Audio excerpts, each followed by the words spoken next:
সমুদ্রের জলরাশি থেকে উঠে আসছে দানব, বালুচর মারিয়ে যেন ঝাউ বাগানের দিকে ছুটছে। কক্সবাজার সমুদ্র সৈকতে যেতেই চোখে পড়বে এই ৬২ ফুট উঁচু বিশাল এক দানব। বড় দানবের দুই পাশে দাঁড়িয়ে আছে দুইটি ছোট দানব। সৈকত থেকে সংগ্রহ করা প্রায় ১০ মেট্রিক টন প্লাস্টিক বর্জ্য দিয়ে তৈরি করা হয়েছে এই ভাস্কর্যটি।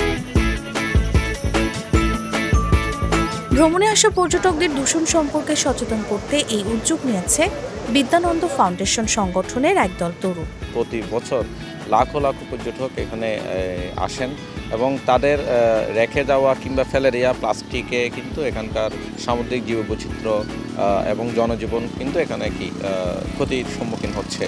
তো এই জিনিসটা উপলব্ধি করে বিদ্যানন্দ ফাউন্ডেশন এখানকার এই জীববৈচিত্র্যকে রক্ষা করার জন্য জনজীবনকে আরেকটু সহজ করার জন্য এখানে প্লাস্টিক প্রতিরোধী কর্মসূচি গত ৩ বছর ধরে ধারাবাহিকভাবে করে যাচ্ছে।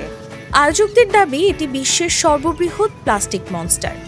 এটি সমুদ্রের জীববৈচিত্র্য এবং মানব জীবনের উপর প্লাস্টিক দূষণের হুমকি সম্পর্কে সচেতনতা সৃষ্টি করবে প্রত্যাশা তাদের। আসলে আমরা সকালে একদম ভোরে বিচে আসি, বিচে এসে দেখি প্রচুর পরিমাণ ময়লা আবর্জনা পড়ে আছে। যেমন ময়লা বলতে প্লাস্টিকের বোতল, চিপসের প্যাকেট, এই বস্তুগুলো কিন্তু বিচে পড়ে থাকে এবং বিচের পরিবেশ নষ্ট হয়। তাই আমরা কি করি, সকালে যখন বিচে সার্ভিসটা ওপেন করি তখন আমরা যেগুলো আমাদের চোখের সামনে পড়ে ওগুলো আমরা নিয়ে এসে এখানে যে দানবটা বানানো হয়েছে দানবের পাশে আমরা এই স্টলে জমা দিই। আমরা কক্সবাজার, সুগন্ধা পয়েন্ট, ইনানি, টেকনাফ এইসব পয়েন্টগুলোতে আমরা বাজার কার্যক্রম পরিচালনার মাধ্যমে প্লাস্টিক সংগৃহীত প্লাস্টিকগুলো দিয়েই মূলত এটা করছি। ধরা যায় এটা সবগুলোই ওশান প্লাস্টিক। আমরা সমুদ্রের পার্শ্ববর্তী এলাকা থেকে এগুলো সংগ্রহ করেছি।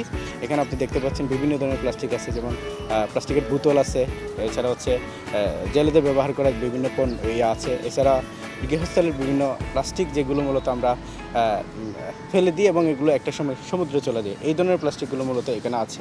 সৈকতে দৈত্য দানব দেখতে ভিড় করছেন দর্শনার্থীরা। অনেকে আবার সমুদ্রে পড়ে থাকা প্লাস্টিকগুলো কুড়িয়ে নিচ্ছে। বাবা দেখো সমুদ্রের এখানে বিচে কত ময়লা পড়ে আছে, যেটা আসলে আমার কাছে কিন্তু খুব একটা আসলে ভালো মনে হয়নি। বিকজ অফ এই সমুদ্রকে রক্ষা করার দায়িত্ব আমাদের সবার, এবং সেখানে যদি আমরা আবর্জনা ময়লা স্তূপ ফেলে রাখি আসলে এটা আমাদের পরিবেশের জন্য খুব মারাত্মক হুমকির স্বরূপ।